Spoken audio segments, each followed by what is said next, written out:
it's ultimately the people that are listening to you, because you're not on the fringes. You're actually just logical, reasonable, and you're talking about this fringe ideology that's affecting everybody, and you just want to, with the truth bomb, you just want to live somewhere in between. But the thing I bring up, I mean, look, man, you've got the FBI right on Donald Trump.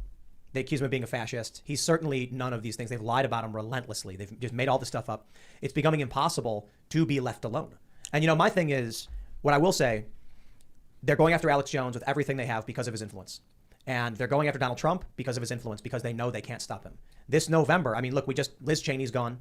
Carrie Lake just won. Brian Stelter is out. These are tremendous cultural shifts in a very positive direction, which is all really good news. I'm hoping that if we maintain this trajectory, then we avoid any kind of real conflict. But when you look at the lengths that the machine has gone, even smearing you, it's like, bro, you're the guy who's saying quite literally, please let me just raise my family and be left alone. And they're not letting you. They're putting this bulletin out. They're coming, you know, smearing and insulting.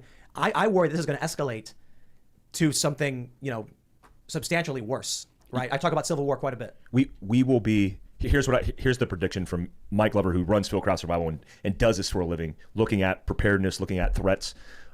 It's my academic experience. It's also my counterterrorism, counterintelligence experience. During the election cycle, we will see a massive disruption.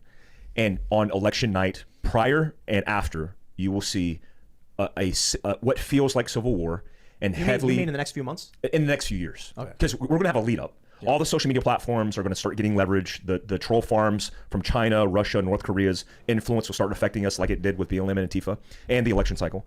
And what you're going to see up is a lead up attention. And what you're seeing is politicians irresponsibly weaponizing government agencies and people. And what you're going to see, especially in heavy populated areas, is what looks like a civil war. You're going to see, imagine this scenario. You have Antifa and BLM who comes out like they did, and they start burning down the streets.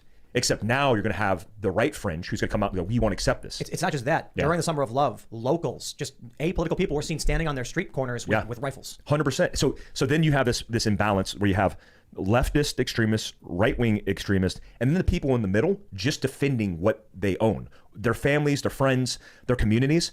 And then all of these things are happening, and then it starts bleeding into the outskirts. It starts affecting everybody. But what happens when the law enforcement officers are caught in the middle? Now, are they not supposed to defend their lives? They're in the middle of an active gunfight. So take the Rittenhouse situation and amplify that in a full skirmish, where the battlefield are the streets of densely populated areas like Chicago, where you come from. So you've seen V for Vendetta? Yes. Yeah. I'm going to just think of that scene at the end where the guy says, eventually someone will do something stupid. And it shows the finger man, the cop, shoot the little girl. All of the local residents just walk up with weapons and they go after that cop. And then it like camera pans up and he goes, like they're no longer going to tolerate law enforcement. I think it won't be over something like that, but you'll get to the point, like you mentioned a Rittenhouse situation.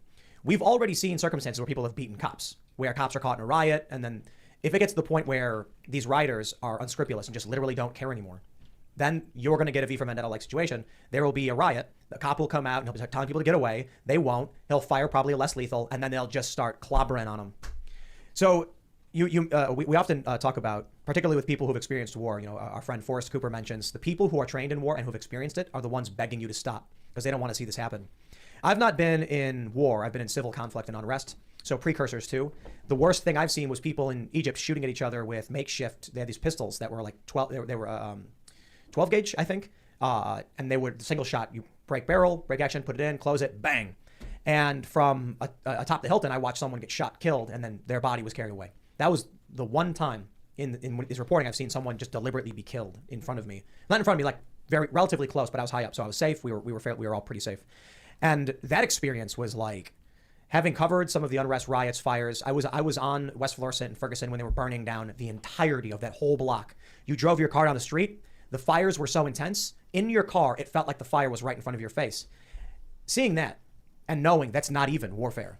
I can't imagine, you know, like, I'll just ask you, like, what do you think the average person would do if they actually were, you know, forced into the fray of people engaging in a firefight in their neighborhood or something? Yeah. So, you know, war tends to be a complex thing, but in the primal, like the ancestral version of it, it's very simple. I mean, it's very simple. It's violence, it's chaos. The people who are trained for war, my peer group who are trained for war, go into war with intent, meeting task, purpose, and objectives. And so when you have that and you understand what that is, it's demonstrated in this idea of art of war, right? We understand how to operate in war.